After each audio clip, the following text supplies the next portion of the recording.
¿Cuándo debió haber entrado entonces en vigencia digamos, esta reforma, esto que se ha hecho? ¿Tenía que esperarse 16 días para entrar en vigencia la reforma al 248? Como lo dijo en su momento, creo que fue, lo veíamos ahí en el reportaje, el jefe de fracción, a los 8 días.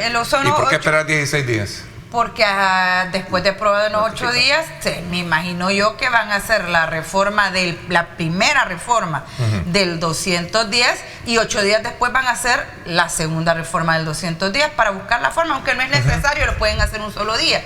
El punto es que van a dejar ahorita sin supervisión el tema de los partidos y con una gran desigualdad, pues porque los demás partidos no tienen el acceso a fondos públicos como lo tiene el partido. ¿No te gusta lo que se ha hecho brevemente? ¿Sí? ¿Cómo no? Pero lo que pasa es que está mal hecho. Mi postura personal nunca lo he escondido, yo incluso fui parte de la mesa que trabajamos las propuestas de reforma a la Constitución. Bessie se acordará de eso. Nos vimos ahí. Yo estuve en la mesa 2, donde vimos toda la parte de la estructura política del Estado. Y yo nunca lo escondí. Yo dije, voy a colaborar en esto, pero mi postura personal era que nosotros necesitamos una nueva constitución en este país. Esa constitución moribunda que tenemos, la de Dabuizón, la de la guerra, que la hicieron a la medida de los intereses de aquel momento. Pero bien, al fin y al cabo, constitución. Una constitución a donde se inventaron unos artículos Petri viene de piedra. Las sociedades son dinámicas, los seres humanos somos inmanentes, nada es estático, nada es pétreo en la vida social y menos en la vida jurídica. Porque el derecho es producto de la sociedad, no a la inversa. Entonces, en este orden de ideas, ¿cuál es el modelo de reforma constitucional que en aquel momento se inventaron? Bueno, dijeron, debe de ser muy democrático, que una asamblea apruebe y que la siguiente asamblea ratifique. Una constitución que te digo es una amalgama de teorías mezcladas como melcocha, porque Bessie me entenderá, tenemos una legislación secundaria que es naturalista y tenemos una constitución que imita mucho al modelo norteamericano y por eso tenemos una sala constitucional y no un tribunal de constitucionalidad. ¿De qué se trata esto? Sobre todo de la reforma que han ratificado. El tema de la deuda política, eso para mí es irrelevante al final. Yo creo que ese es, como dijeron por ahí, a lo mejor es una piedrecita que les ha servido pues para proceder a ratificar la reforma que hicieron. Pero yo creo que aquí se trata sobre la concentración de poder. ¿Sí? Es decir, sí, claro que sí. Eso va buscando esta... Es que buen punto para debatirlo, es decir, no hay otras señales que a mí me digan todo lo que está haciendo la Asamblea Legislativa, el órgano ejecutivo, no hay señales que me digan, no, estas reformas o estos cambios que están queriendo hacer, porque hay que reconocerlo, son estructurales, no van encaminados a empoderar más al electorado, no, al contrario, van encaminados a darle más poder, a centralizar más el poder en el señor presidente Nayib Bukele. Así es, de sencillo. Y eso hay que decirlo con nombre y apellido. Y no es tan fácil tampoco, no hay que ser, es decir, no hay que tomarlo a la ligera, decir, bueno, entonces en la siguiente legislatura tengan más votos y ya cambien lo que... No, si es que miren, si nosotros vemos, si queremos, empezamos con la reforma que hicieron no recuerdo el artículo, pero el artículo donde permitía que no se iban a hacer reformas al Código Electoral un año previo a elecciones. O se nos ha olvidado también la configuración que han hecho de los territorios. O se nos ha olvidado hoy que le quitan y cercenan el financiamiento a los partidos políticos. Hoy que tienen el acceso a todo el poder en el Ejecutivo y en el Estado.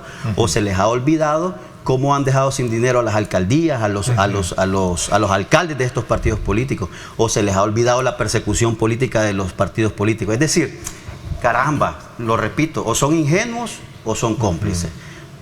Ahí están las señales. Entonces, yo creo que las valoraciones que hay que hacer son políticas. Claro. Yo creo que la población, justamente este momento donde hay un cúmulo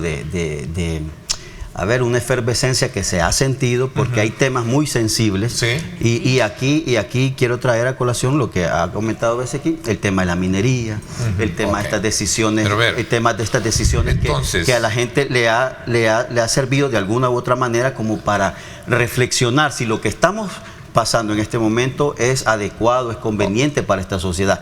Solo quiero decir algo. Solo quiero un poco el paréntesis, porque tú dices que hay que interpretar políticamente esto. No quiero parecer, Sí. solo déjame decirte, Ok. no quiero parecer que estoy defendiendo en lo absoluto completita esta Constitución. ¿Por qué no? Porque te voy a decir algo. Sí. Es cierto, por supuesto que es necesario que las sociedades tengan un marco jurídico que vaya conveniente y adecuado a los tiempos, por supuesto, y yo estoy muy de acuerdo. Es más, y siempre lo he dicho, imagínate con el tema de la reelección presidencial, yo estoy de acuerdo con la reelección presidencial, siempre y cuando se haga como debe de hacerse. Ahora, esta constitución que Ernesto, teníamos, entonces, el tema de la deuda política para ti ha sido bien manejada, bien sustentada, para poder decir. Sí, utilizaron la herramienta digamos, de ese factor, es un factor mediático el tema de la deuda política, porque yo te quiero decir, bueno, si tan en contra estaban, ¿y por qué esperaron enriquecerse tanto, empoderarse tanto, tener tanto poder político para quitarlo? Yo estoy de acuerdo con las reformas siguiendo ese mecanismo. Si lo que se quería quitar era la deuda política, se podía hacer con el mecanismo anterior. Si no tenían todo, lo hubieran propuesto en la asamblea anterior y lo ratificaban en esta y lo quitaban igual con el mecanismo que ya existía. Ahora el problema es que se va a eliminar la deuda política y se queda abierta la posibilidad para otro tipo de reforma. Incluso a mí la que más me preocupa, imagínense que en este periodo, antes de la próxima elección, porque es cierto que sí se puede, digamos, cambiar la configuración en caso de que esto no cause agrado, pero imagínense si en ese momento también se reforma el artículo 85 respecto de que solamente se puede participar en elecciones por medio de partidos políticos. O sea, le llama Hay gente la atención que no necesita partidos políticos. le llama la el presidente atención. no necesita su partido. Para él es la figura de él. Nunca hemos Y visto no un solo fue informe, con fíjate ellos. que sobre eso, nunca hemos visto un informe de la Corte de Cuentas auditando esos fondos. Yo Mira, nunca los he visto. a través de El la verdadero ley- responsable de esto A es través los de la organismos. a través de la Pero ley de acceso a la existen, información existen. Anda a pedírselo a Hernán Contreras. Se existen. Porque dio Todo- solvencia antes de que qué buena, qué buena. Existe. Qué buena ocurrencia, ¿eh? Fíjate que Acción Ciudadana, a través de la Ley de Acceso a la Información Pública, ha sido de las instituciones que anduvo pidiéndole a los partidos, mire, dígame cuánto recibieron de lo privado, porque de lo público eso se calcula, en Hacienda, lo puedes verificar y sabes cuánto tiene. No daban información. No daban información. La ley, a través del instituto medio se logró que dieran parte de la información, pero una vez que el instituto empezó a quedar atrofiado, no dieron la información, no la estaban dando. ¿Por qué? Porque, mira, en primer lugar era el tema de que tenían renteado a las bases, a todos los demás partidos. Todo el mundo le cobraba el diezmo ahí a los empleados. Te doy trabajo, pero también vas a financiar el partido, la manera de financiarse.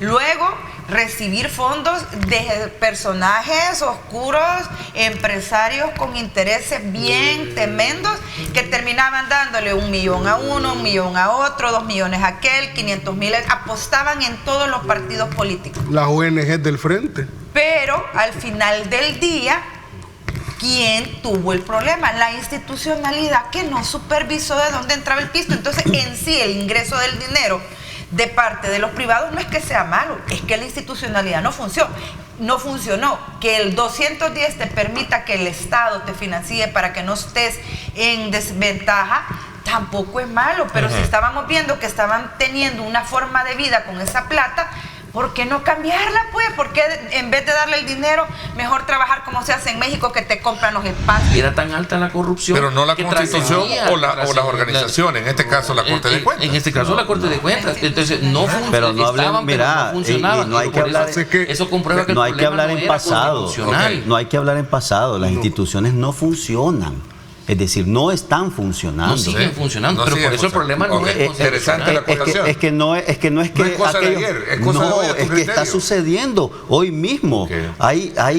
Hay información que no conocemos, hay auditorías que no se están haciendo ahora mismo con el dinero Ok, que tienen Aldo, todos bueno, estos partidos interesante. políticos. Claro que hay que hablar del pasado. Uno debe saber de dónde viene para saber a dónde está y a dónde quiere Lo llegar. que pasa es que hoy estamos peor, Aldo. Esa es una apreciación personal. No, son las condiciones reales. Esa es una apreciación Son las condiciones personal. reales. Todo es subjetivo No, en el ser humano.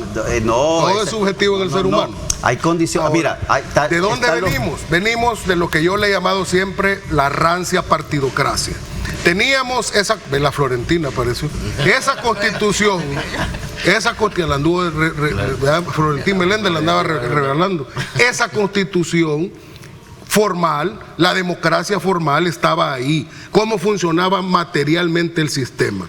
Los dos partidos crearon un bipartidismo rancio, a donde entre ellos jugaban a ser el enemigo uno del otro y a repartirse las instituciones. Y se las repartían como quien reparte cartas. Y se repartían la Corte de Cuentas. Y se repartían la Fiscalía. Y se repartían los magistrados de la Corte Suprema de Justicia. Y se repartían los del Tribunal Supremo Electoral. Y se repartían los de la Corte de Cuentas. Se repartían todo como que eran naipes, siempre y cuando pudieran ser controlados por los partidos políticos, por las cúpulas, porque yo lo oí y me lo dijeron muchas veces, de que ellos se garantizaban de que si llegaba un funcionario tenía que jurarles que les iba a ser leales a las cúpulas de los partidos. Por eso crearon una falsa democracia aparente. Eso lo hizo Arena hasta el paroxismo, y el FMLN en su momento lo replicó, y llegaron a tener un acuerdo tácito que no estaba escrito en ningún lado, pero era: vos sos mi enemigo, yo soy tu enemigo, pero solo vos y yo podemos ser enemigos uno del otro. Aquí no entra nadie más. Esta reforma,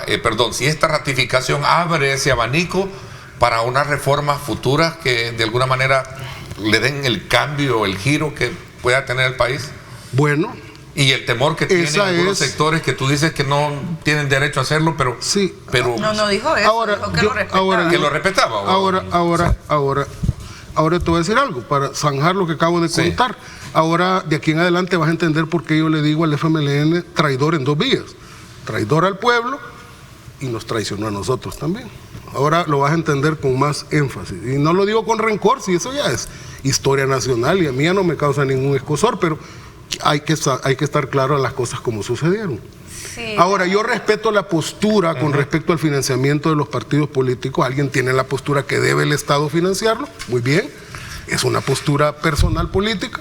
Yo tengo la postura que no necesariamente debe de existir esa figura. Hay otros países que no la tienen, por ejemplo Estados Unidos, y no es porque lo ponga de modelo, ¿verdad?, de democracia, pero no tienen el financiamiento. Pero ahí, como no hay financiamiento, solo dos partidos son hegemónicos, y si el otro que quiere salir es bien difícilmente, pero no hay porque los otros captan. Pero no hay prohibición, pero te de risa, no hay prohibición, por ejemplo, hasta de las candidaturas independientes. No, sí, pero ahí han dado para para ser un poco más equitativo, solo quiero, porque pusimos solamente los dos del dinero que habían recibido. Ahí está el otro cuadro, que por cierto viene de una fuente de los partidos. Sí.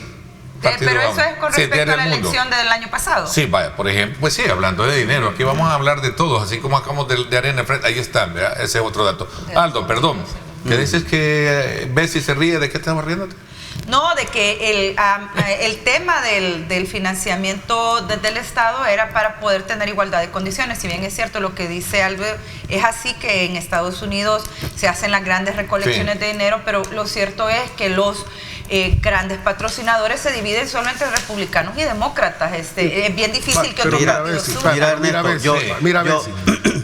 Pongamos el contexto donde vivimos hoy en El Salvador y en la mayoría del mundo occidental, y creo que mundial.